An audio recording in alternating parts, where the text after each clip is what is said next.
Hello everybody. Today my colleague Justin, Jerry, Jer, Herb and myself Oliver will be presenting Kenya. Our course is African Business Topics and our lecturer Mr. Paul.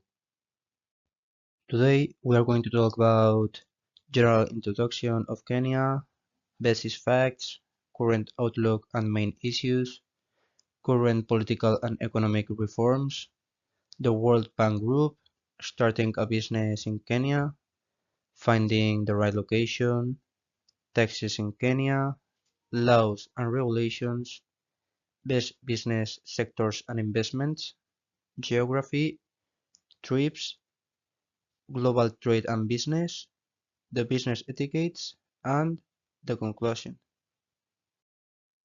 In the general introduction, we have 4 points. The first one, geography and climate, in which we have Kenya is located in East Africa and is one of the best known countries in Africa. Crossing from north to south Kenya, we find the famous Rift Valley, a very important area. In Kenya, we can find a very warm climate. In terms of history, the important events are the independence from the British in 1963 and the transition to a multi-party system in the 1990s. In the economy, it's a country with a lot of corruption and a large population growth. In people and culture, we find more than 40 ethnic groups and a rural population of 75%. In tourism, we have this as one of the main points of the economy, like the popular safaris. And on wildlife conservation, we have campaigns against poaching, which are so important for the animals. In the basic facts, we have the population of Kenya is around 56 million people. The capital is Nairobi. The flag, as we can see here, is black, red, and green. The president of Kenya is William Ruto. Christian is the most common religion in Kenya, and the language they speak Swahili and English. The 5 countries that border are Ethiopia, Somalia, Tanzania, Uganda, and South Sudan. The highest mountain is Mount Kenya, over 5,000 meters. The largest lake is Lake Turkana, and the largest park is Tsavo National Park. As for the current outlook, we can see that they are generally positive at 5.1% from 2024 to 2026. These are driven by confidence in the private sector and reduced public spending. In the main issues are the debt crisis and fiscal sustainability, because the public debt reached 68% of GDP in 2023 due to previous corrupt administrations. All these debt are conditioning 60% of the country's income, which impedes growth in sectors like education and health. We have a lot of inequality and social unrest, especially on the part of young people due to a high unemployment rate and the constant rise in taxes. Starting a business in Kenya. Finding the right location. Choosing a location near your target audience ensures accessibility and higher sales potential. For example, Nairobi Central Business District areas. Areas like Westlands are ideal for corporate or professional services, while malls such as Two Rivers or the Hope Gardens cater to retail businesses. Secondly, you have to look at the infrastructure and the accessibility. Businesses are more successful in locations with good transportation networks and higher traffic. Then you have to look at the costs and affordability. Prime locations in Nairobi such as the CBD or Westlands, demand higher rental. Then you have to look at the compliances with the local regulations. Some zones may restrict certain types of businesses, so you have to be careful with that. Growth potential and trends.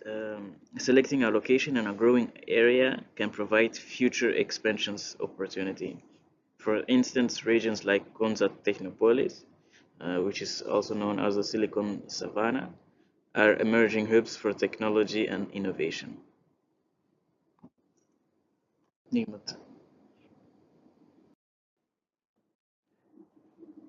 In Kenya, you have different types of taxes.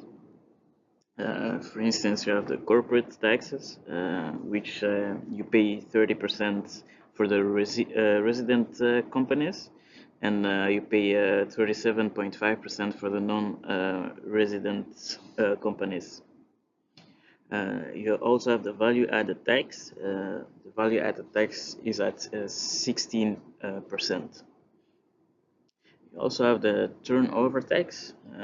Turnover tax is for small businesses with annual turnover between 1 million Kenyan dollars. Between 1 million and 50 million must pay a turnover of 1% of gross receipt.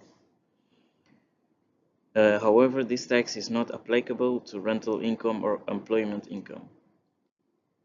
We also have the imports duty. Imports duty rates range between 0% and 35% depending on the type of goods you're selling. Now, laws and regulations. Starting a business in Kenya requires several steps to comply with local rules and regulations. Here is an overview of key steps. First, business name registration. For an organization to register their name, they must reserve their unique name through the e-citizenship platform. Secondly, business licensing. Depending on the industry, you can obtain a single business permit from the local county government and also additional permits. Thirdly, obtain a KRA, Kenyan Revenue Authorization PIN, from the KRA to file and comply with VAT, PAYE, and other taxes. Then, to get employee benefits, register with National Social Security Funds, NSSF, and the National Hospital Insurance Funds, NHEF. Then, obtain health and fire safety certificates where necessary. This is for the compliance with safety standards. And then the final step is to get the adherence to consumer and labor laws. Make sure that labor registrations, such as those related to fair salary and working conditions, are followed and ensured by the Compensation Act for Fair Trade Practices. Now I'm going to tell you the best business sectors and places to invest in. So there is a lot of opportunities to invest in Kenya, like agriculture. This is good for the agribusiness, also ICT sector, because of the software and e-commerce and mobile technologies that are improving. The renewable energy, like geothermal energy, such as wind and solar energy. Also in the real estate and infrastructure, because of the urbanization, this leads to affordable housing, and also the healthcare because of the increasing need for medical facilities. There is also tourism, like safaris, ecotourism, coastal attraction.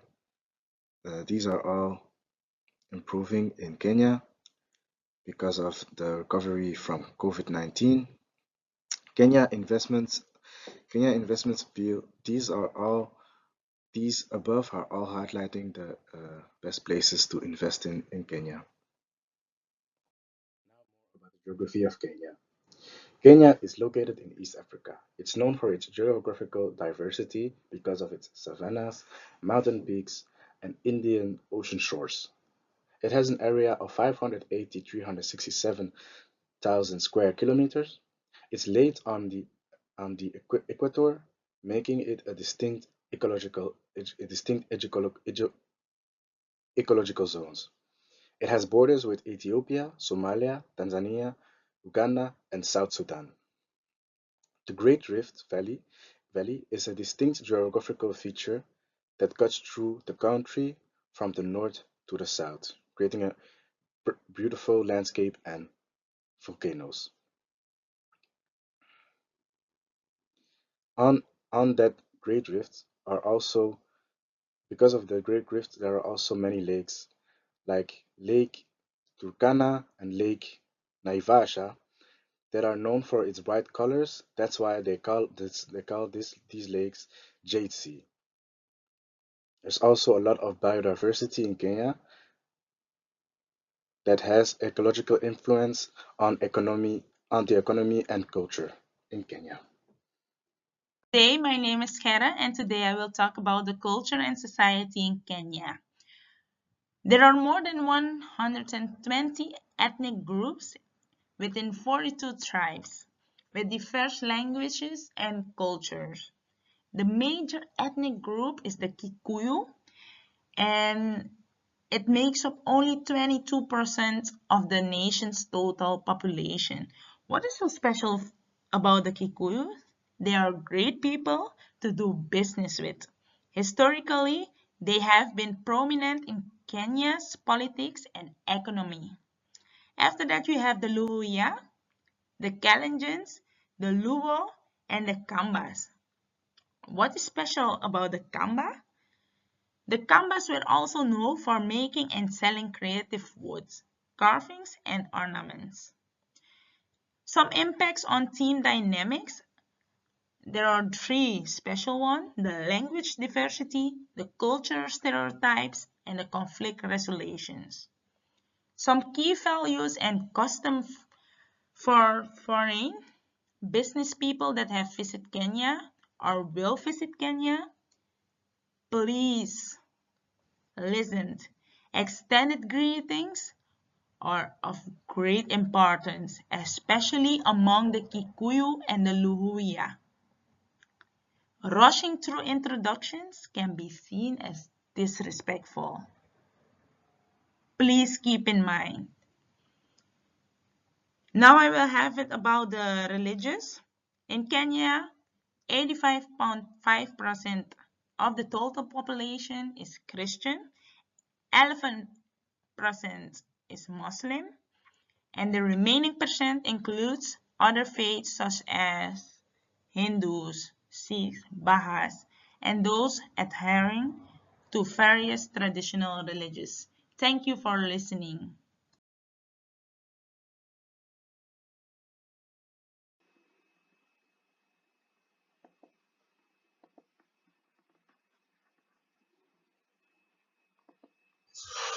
Okay, now I'm gonna talk about global trade and businesses. And I already have three businesses that are European and that are active in Kenya. The first one is BIO, which stands for Belgian Investment Company for Developing Countries. And BIO provides financing to private companies and projects in developing countries to promote sustainable economic growth. But what do they do in Kenya? In Kenya, they support small and medium enterprises through equity investments and loans. They focus on sectors like renewable energy, agriculture, and financial inclusion, and they partner with local financial institutions to improve access to credit.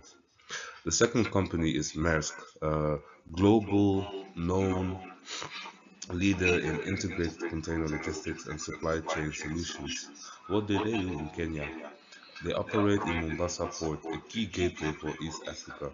They provide end-to-end logistics services for exporters and importers, and they support agricultural exporters with refrigerated container solutions. And the last thing, they invest in digital solutions to improve supply chain efficiency. Then the third company is called Sanofi, and Sanofi is a multinational pharmaceutical company specializing in healthcare and innovative medicines.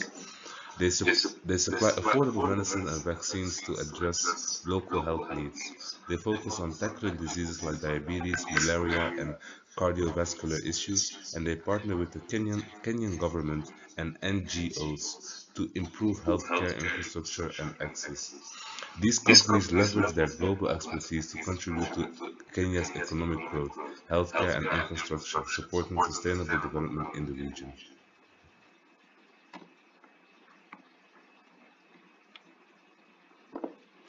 These are the business etiquettes in Kenya. They mostly want respect and formality in hierarchical hierarchical structures. Formality is key, especially when interacting with superiors. Titles are commonly used. They want you to avoid using first names unless rapport is well established. The meetings follow a structured agenda, and interruptions are discouraged. Formality can sometimes limit idea sharing between junior and senior staff. The role of small talk. Relationship building is essential. Small talk on positive or neutral topics helps to build trust. You have to observe local communication styles.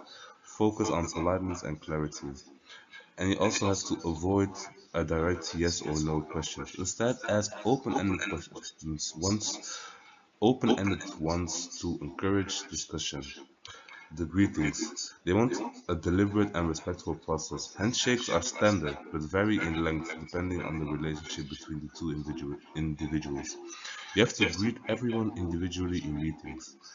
Skipping anyone is considered disrespectful. When greeting elders, you have to maintain respect with gestures like looking downward or holding your left hand on your right wrist. Gender sensitive greetings. Men should let women initiate handshakes. The influence of tribal etiquette. The Kikuyu emphasize titles, land ownership, and mutual benefits. The Akamba want to build relationship-driven conversations. They focus on reliability and fair trade. Luya respects elders. They prioritize sustainable practices. The Luo use logical arguments and value education, and you have to avoid interruptions. And lastly, the Swahili respects Islamic customs, including prayer times and halal requirements. Understanding these cultural nuances is crucial for building trust, fostering relationships, and ensuring successful business dealings in Kenya.